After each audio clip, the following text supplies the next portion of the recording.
Alors voilà une vidéo dans laquelle on va pas s'ennuyer. Je vais m'enlever mes lunettes d'ailleurs parce que là on va parler de choses sérieuses les amis. Et on va parler des clickers contre les codeurs. Ou alors on pourrait dire les webmasters contre les développeurs éventuellement. Alors c'est pas moi qui ai voulu chercher la merde, d'accord. Ça s'est fait sur le groupe Facebook. Vous savez, il y a un groupe Facebook qui s'appelle Facebook Freelance Webmaster Francophone. Voilà, je vous invite à aller le voir. On est plus de 1500 dessus. C'est un groupe d'entraide où on parle de conseils quand on est webmaster. Et récemment, il s'est passé quelque chose. Et là, je me suis dit, il y a moyen d'en parler parce qu'en fait, c'est important le sujet de fond, la guerre entre les deux et l'évolution. Et il y a vraiment un truc qui s'est passé. Et alors, je vais faire une vidéo. L'objectif, c'est pas du tout de critiquer quelqu'un ou quoi que ce soit. C'est vraiment de comprendre les enjeux qu'il y a derrière entre l'évolution du métier, webmaster, développeur, les mecs qui vendent des sites sans savoir développer, tout ça. Et je me suis dit, ce serait super bien d'en parler parce que, en fait, le truc peut être pédagogique, clairement. Et sur cette chaîne YouTube, d'ailleurs, si vous ne me connaissez pas et que vous venez d'arriver parce que vous avez vu ce titre putaclic que j'assume totalement, il n'y a pas de souci. Moi, je suis un ancien développeur, je m'appelle Johan. Aujourd'hui, je suis plutôt webmaster, c'est-à-dire que je crée la plupart des sites avec WordPress, même si je sais coder. Je code d'ailleurs parfois de temps en temps quand il y a besoin. Et aujourd'hui, je gagne ma vie en faisant ça et j'ai aussi monté cette chaîne YouTube et un blog qui s'appelle Web and Free. Normalement, il s'affiche sous vos yeux où je partage plein de conseils sur l'activité de webmaster en tant que freelance. Donc, si vous êtes intéressé, n'hésitez pas à vous abonner, à mettre un petit like. Et puis, c'est parti. Du coup, j'ai fait, comme d'habitude, un petit article de blog en lien avec ça, avec ma magnifique tronche entre, si vous n'avez pas compris la subtilité, parce que je dis comment je vais représenter ça, le webmaster c'est le mec qui utilise le trackpad, d'accord, donc le clicker, et le développeur c'est le clavier. Ok, voilà, c'était la petite, c'était la petite subtilité. Ok. Et du coup, en fait, il s'est passé un truc sur le groupe Facebook, comme je disais. On a quelqu'un qui nous pose une question qui est sympa. Bonjour et merci pour l'acceptation sur le groupe. J'ai fait de la création de sites entre les années 2000 et 2009 et souhaiterais me relancer dans ce domaine, mais je me pose la question au niveau boulot. Est-ce qu'il y a la demande dans ce domaine, autant en WordPress qu'en programmation PHP, CSS, Ajax? Merci pour votre réponse. Jusque-là, rien d'incroyable, une question normale sur le groupe Facebook. Et voilà. Et puis, il y en a un qui s'est emballé un petit peu, qui a répondu ceci. Bonjour, beaucoup de demandes, mais les clickers, et d'où le titre de la vidéo, prennent une grosse part du marché. Les clickers vendent et promettent des merveilles à leurs clients au prix d'un vrai dev expérimenté. Puis, au final, on les retrouve sur les différents groupes à demander comment faire car zéro expérience et jamais touché une ligne de code. Dernièrement, un clicker qui me dit vendre la création d'un compte hébergement plus domaine plus install de WordPress vendu 350 € qui met 2 jours à le faire. Ça prend 1 heure max et je vends 50 € étant un vrai dev. Ça devient n'importe quoi. Voilà. Et du coup, j'ai vu ce message. Alors, j'ai pas répondu directement. Mais en fait, j'ai trouvé super intéressant parce que ça lève des vrais problèmes. Et pour moi, ça lève 2 questions. La première question, c'est est-ce qu'il est vraiment nécessaire de savoir coder pour créer et vendre des sites internet aujourd'hui? Donc là, la réponse, vous l'avez certainement déjà un petit peu, mais on va en parler plus tard. Et la deuxième question, c'est est-ce que la valeur perçue par un client dépend vraiment du fait que le prestataire sache coder? Okay. C'est ces 2 questions qu'on va explorer. J'ai pas la science infuse, hein, clairement, qu'on se le dise, j'ai pas la science infuse. Moi, je vous partage juste mon expérience et ce que j'en pense, d'accord. Et comme je vous le disais, je suis un peu des 2 écoles, c'est-à-dire qu'avant j'étais développeur, je passais ma vie à coder, et puis au bout d'un moment j'en ai eu marre. Je vous invite à aller voir la vidéo. J'avais fait une vidéo d'ailleurs, pourquoi j'ai arrêté d'être développeur, où j'explique, voilà, du coup pourquoi je suis devenu webmaster et que je code un peu moins. Attention, je fais un petit cadrage de tête. Regardez, c'est magnifique. Hop, voilà. Recadrage, c'est trop bien. Bref, donc un peu d'histoire. On va parler d'histoire. Faut savoir un truc, c'est que il faut bien se dire ça, c'est qu'on a ce monsieur qui nous dit qu'il était dans les années 2000, qu'il faisait des sites. Et effectivement, j'ai fait des sites aussi dans les années 2000. À l'époque, faire un site internet, c'était beaucoup moins facile qu'aujourd'hui. Clairement, faire un site internet à l'époque, c'était il fallait se bouffer un bouquin comme ça sur l'HTML, il y avait un peu de CSS, mais c'était pas la folie. Il y avait à un moment donné, on faisait des frames, c'était sympa les frames. Je sais pas si vous vous souvenez de ça, moi j'adorais ça. Puis après, il y a eu le PHP qui est arrivé. Donc là, on a commencé à coder un peu en PHP, on mettait des bases de données, mais c'était pas facile, on galérait, il y avait le site du zéro, on a essayé d'apprendre le site du zéro. Moi, je me souviens d'un site qui s'appelait toutjavascript.com où j'essayais d'apprendre le JavaScript, mais je comprenais rien. Et puis, faire un site, c'était pas simple, quoi. Et donc, il y a toute une génération de personnes, comme la personne qui a posé la question, et j'imagine aussi la personne qui a répondu, qui a connu cette période-là, qui, entre guillemets, a souffert d'apprendre ça, et qui a vu du coup toute l'évolution. Et puis ce qui s'est passé, c'est que du coup le code est devenu de plus en plus utilisé, et puis il y a des gens qui se sont dit tiens, on va utiliser PHP pour créer des outils, PHP ou nos technologies, pour créer des outils pour que les gens en fait ils aient plus besoin de savoir coder pour faire des sites internet. Et puis là du coup on a vu l'apparition de ce qu'on appelle des CMS. Donc on a eu par exemple à l'époque, je crois il y avait un truc qui s'appelait PHP Portal. Je crois que c'était ça. C'était un enfer à mettre en place. Il y avait Xoops aussi, par exemple. Puis après, il y a eu Joomla. Et puis, il y a eu WordPress. Et puis après, en e-commerce, il y a eu Magento, PrestaShop. Enfin, il y en a toute une chier, d'accord ? Et donc, ces outils-là sont arrivés. Et puis, alors au début, c'était pas facile de les mettre en place. Petite anecdote personnelle, moi j'étais en agence web à cette époque-là, donc j'étais développeur. On est passé d'un CMS qu'on avait développé nous-mêmes à WordPress et d'autres CMS. La transition était compliquée, on était un peu perdu, c'était pas facile, et on savait pas trop. Enfin, bref, cette transition a été compliquée. Et sur le papier, ça semblait être plus simple en fait d'utiliser un CMS, mais en vrai, quand on est du monde du développement, faire la transition de faire un site en pur dev et faire un site avec un CMS, à l'époque, c'était pas si évident que ça. Et il y a beaucoup de gens qui n'ont pas fait cette transition aussi, qui sont restés développeurs. Et c'est OK, il n'y a pas de problème, d'accord ? Mais du coup, ouais, ça a pas mal bougé, tout ça. Et finalement, en 10 ans, le web a grave changé. En fait, c'est simplifié en soi. Il est plus facile de faire un site aujourd'hui, d'accord ? Et ce que je vous disais dans le prochain chapitre, l'attrait de la simplicité. Aujourd'hui, on a des outils, et là, je pars vraiment dans l'extrême. On a Wix, Weebly, Squarespace, notamment Wix. Pour moi, c'est la référence de l'outil où les gens ne veulent pas faire du code. Et le Wix, ça s'adresse aux particuliers, clairement, d'accord ? C'est un peu le Skyblog de l'époque, mais en version améliorée. WordPress, ça reste encore un peu plus complexe si on y réfléchit, parce qu'il faut l'installer. Et encore, il y a des installateurs. Mais Wix, c'est vraiment le truc de base simple. C'est un peu comme, c'est quoi l'autre pas Spotify, à chaque fois je me mélange. Shopify, pardon. Shopify pour le e-commerce, c'est un peu le même pari, d'accord ? Et donc là, on est arrivé sur des techs, en fait, où aujourd'hui, clairement, il n'y a plus besoin d'être un développeur pour faire des sites internet, d'accord ? Il y a des gens qui font leur site tout seuls. Et d'ailleurs, c'est bien dommage pour le métier de dev et de webmaster, parce qu'aujourd'hui, les petits entrepreneurs, ils ont plus besoin. Enfin, c'est bien dommage, et c'est pas dommage en même temps. Ça permet de dynamiser l'entrepreneuriat. Les gens se lancent plus rapidement. En tout cas, ils n'ont plus besoin de nous, parce qu'ils peuvent faire au moins une première version tout seuls. Okay, mais c'est le marché, c'est la vie, c'est l'économie, bref, c'est tout ça. Et c'est intéressant à suivre. Okay, et donc, comme je vous le disais, tout ça, ça a eu un impact sur le métier de webmaster. Parce que, en effet, alors j'ai mis en gras là, finalement tout ce qu'ils avaient appris avant, donc les développeurs, et moi j'en fais partie, j'ai fait partie de cette génération, était maintenant accessible à des utilisateurs non codeurs, ce qu'on appelle les clickers. D'accord. Alors je sais que dans la réponse, je généralise un peu mon propos dans tout ce que je vais dire, et en fait je me suis servi de cette question-réponse pour parler de ça. D'accord. Mais en vrai, on pourrait aller plus dans le détail, et je veux juste en parler pour que c'est un petit débat ouvert en fait, et je vous partage juste mon point de vue là-dessus, mais sa réponse et la question n'étaient pas vraiment liées qu'à ça. Okay, mais donc effectivement aujourd'hui on peut très bien faire un site sans savoir coder, et on peut se poser la question du coup, il n'y a plus besoin, est-ce qu'il y a vraiment besoin d'un développeur, d'accord. Alors selon moi, en fait, aujourd'hui, il y a toujours besoin de développeurs, d'accord ? Mais les développeurs, ils sont plus utiles au même endroit, ok ? Je veux dire par là, aujourd'hui, quand on fait appel à un développeur, c'est qu'on a un besoin super spécifique, ok ? Et si on prend le paragraphe suivant, que je vais voir avec vous, là, par conséquent cliqueur ou développeur, et la question elle est vite répondue, c'est qu'en fait on a toujours besoin des deux. Okay, pourquoi ? Parce que y a des gens qui veulent faire des sites internet mais qui n'ont pas envie de payer une fortune en développement parce qu'ils savent que c'est possible de le faire avec WordPress, et donc ils vont prendre une personne avec WordPress. Et après je parlerai des prix plus tard, parce qu'il y avait la question de prix, genre pourquoi un cliqueur entre guillemets facture 350 balles pour une install de site. Ça c'est un autre débat et on en parlera juste après parce que c'est important aussi. Mais bon, voilà, effectivement aujourd'hui il y a des gens pour faire des sites internet, ils vont pas forcément payer un développeur, d'accord ? Un développeur ça va être quelqu'un qui va être utile quand on veut vraiment faire du spécifique, okay ?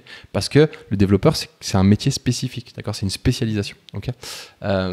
Et donc, on va avoir besoin, parce qu'il y a des gens qui veulent pas faire les clickers, donc on va avoir besoin des gens qui veulent pas faire les clickers. Enfin, on a besoin de clickers pour les gens qui veulent pas le faire les clickers. J'appelle les clickers les webmasters, d'accord, mais je reprends l'expression, ok. Je préfère dire le mot webmaster, c'est plus joli quand même. Et donc on va avoir besoin de développeurs. Moi, il y a un truc que je dis souvent, et d'ailleurs j'en parle aussi ici dans l'article, c'est que en fait, dans la formation de devenir freelance webmaster, qui est la formation que je propose aux gens qui veulent devenir webmaster en 2023, c'est important de connaître les bases du développement. D'accord ? Je ne dis pas qu'il faut être développeur, parce qu'aujourd'hui, quand on fait un site avec WordPress, ce n'est pas une nécessité de savoir développer. Mais il va arriver des moments où on va être limité. C'est un peu ce que reproche la personne dans sa réponse. Il dit voilà, les mecs qui vendent des sites, ils ne savent pas aligner une ligne de code. Et je pense que c'est effectivement une erreur en tant que webmaster de ne pas savoir aligner une ligne de code ou de savoir, par exemple, installer un WordPress en manuel. C'est d'ailleurs pour ça que dans la formation, j'enseigne aux gens à comprendre les mécanismes. Je dis souvent, et les élèves de la formation le savent, parce que quand on a un premier rendez-vous ensemble, j'en parle, la formation, elle ne va pas faire de vous des développeurs, ok ? Je vous la mets sous les yeux derrière la formation, mais elle va vous permettre de comprendre qu'est-ce qu'il y a sous le capot. C'est un peu comme un chauffeur de taxi. Un chauffeur de taxi, il n'est pas mécano, ok ? Mais il a une notion de si genre il y a un voyant qui s'allume sur le tableau de bord, bah, peut-être qu'il va se dire tiens, il faut que je remette de l'huile. Et quand il va ouvrir le capot, il n'est pas débile, il sait où est le réservoir d'huile, d'accord ?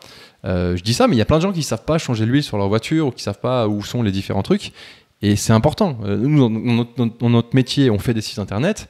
Si un jour on a besoin de changer la couleur d'un truc et qu'on n'y arrive pas avec les boutons d'interface, il faut qu'on puisse le faire en CSS. Et ben c'est ça en fait. Un webmaster doit savoir faire ça. Et pour moi, c'est important de savoir faire du code en une certaine mesure quand on est webmaster. Et après, si on est développeur, si on n'a pas besoin finalement, si on ferait des trucs très spécifiques, en fait, on s'en fout de savoir utiliser WordPress. Okay, donc, on a vraiment besoin des deux métiers. C'est ça que je veux dire. Okay, ensuite, il y a un game changer. Il y a clairement un game changer, c'est l'IA. Okay, alors, je vous ai fait une petite blague. D'ailleurs, ça me fait penser à... Salut Benoît, si tu regardes, c'est toi qui me l'as fait. Il m'a fait une blague sur ça va barder avec l'IA de Google. Effectivement, ça va barder parce que, en fait, c'est clairement un game changer. Alors, c'est même une accélération, en fait. C'est-à-dire que jusqu'à maintenant, on a vu qu'il y avait de moins en moins besoin de savoir coder pour faire des sites internet. Et avec l'IA, c'est encore plus vrai. C'est-à-dire qu'aujourd'hui, vous avez certainement vu des vidéos passer, mais il y a des mecs qui créent des applications qui ne savent pas coder. En fait, ils font juste du copier-coller.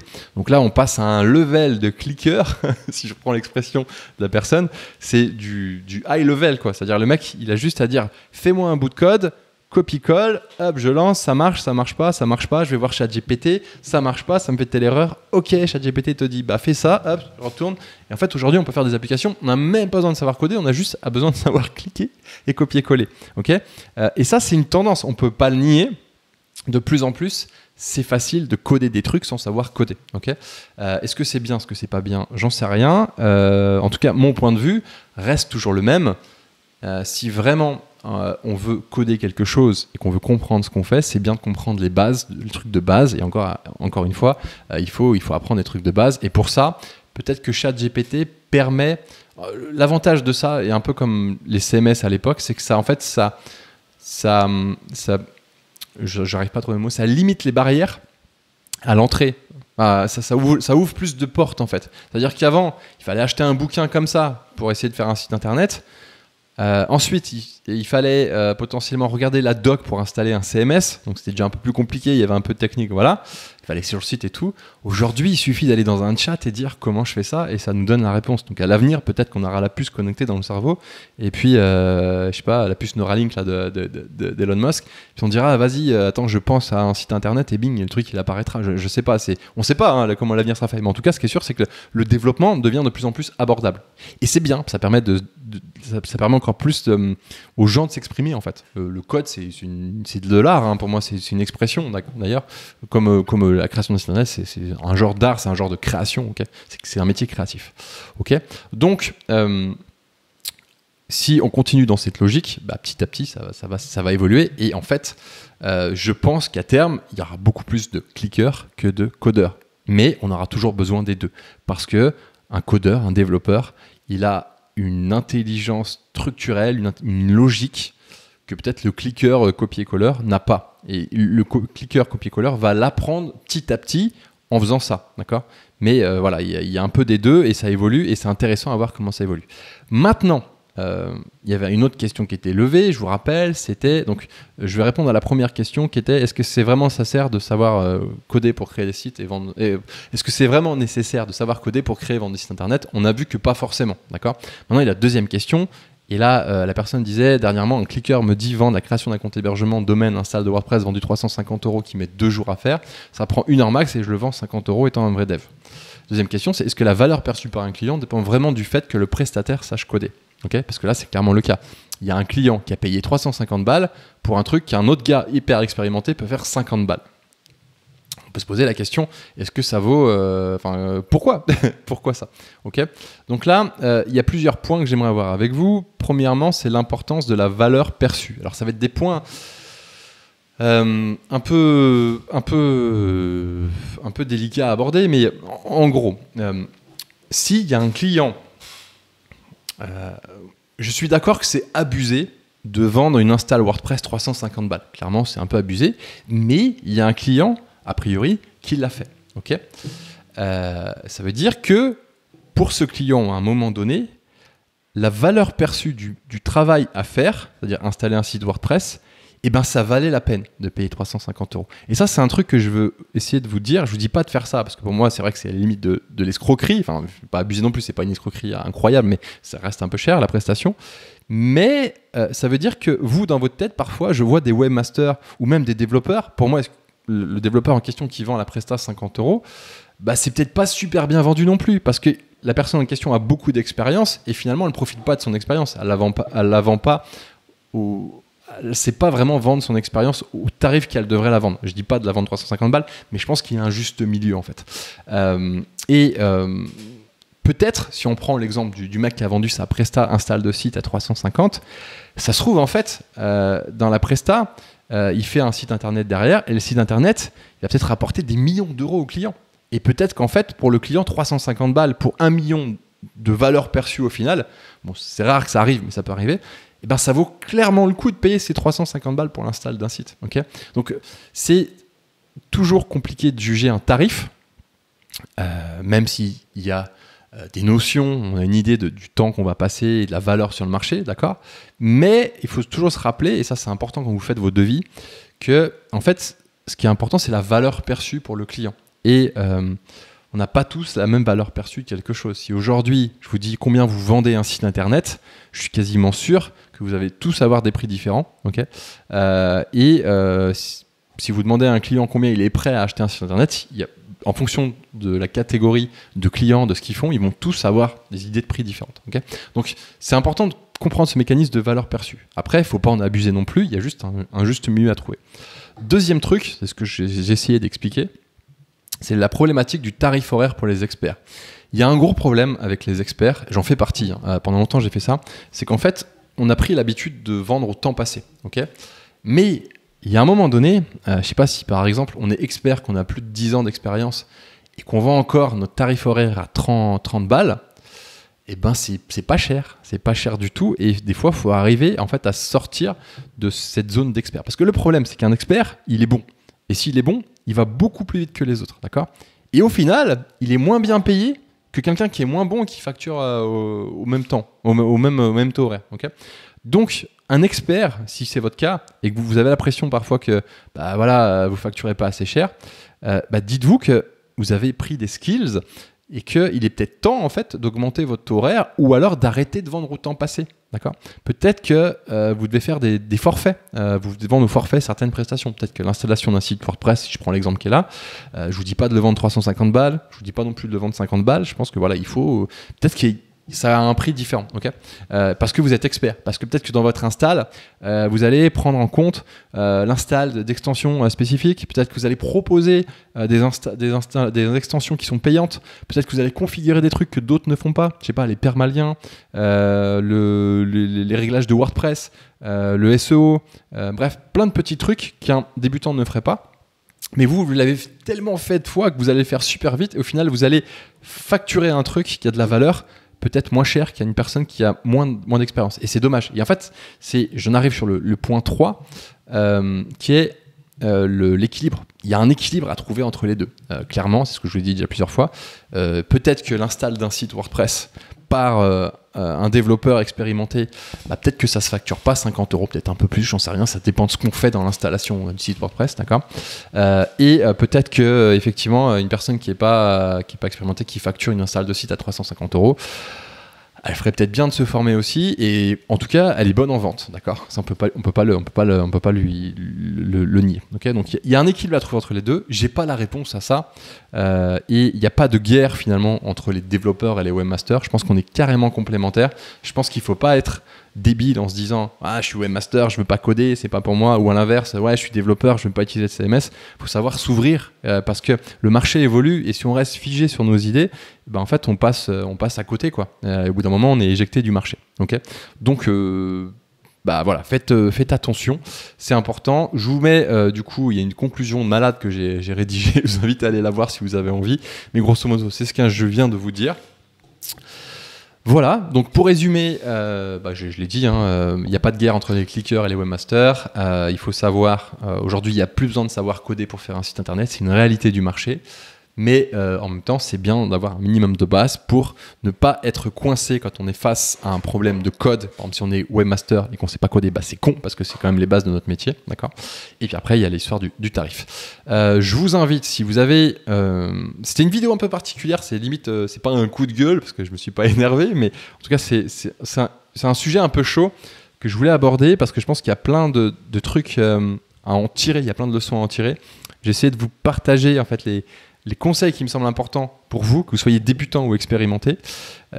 Mettez-moi un petit like si vous avez aimé cette vidéo et si vous pensez que je vous avez appris un truc ou si vous avez fait un petit déclic qui peut peut-être vous aider à avancer, parce que l'objectif, encore une fois, c'est pas de critiquer l'un ou l'autre, c'est juste qu'on avance tous ensemble, d'accord. Et n'hésitez pas à réagir en commentaire ce que vous en pensez. Voilà, tout en restant bienveillant, parce que c'est l'objectif, on n'est pas là pour se foutre la gueule dessus. L'idée, c'est d'avancer et de trouver vraiment cet équilibre. Voilà, je vous remercie, je vous donne rendez-vous la semaine prochaine pour une prochaine vidéo. En attendant, n'hésitez pas à rejoindre le groupe Facebook, d'accord. Non, c'est pas celui-là, je l'ai oublié. Le groupe Facebook, c'est celui-là, voilà. Si vous voulez venir échanger aussi, on est de plus en plus nombreux, ça fait plaisir. Je vous remercie. Très bonne journée à vous, à mardi prochain. Ciao, ciao.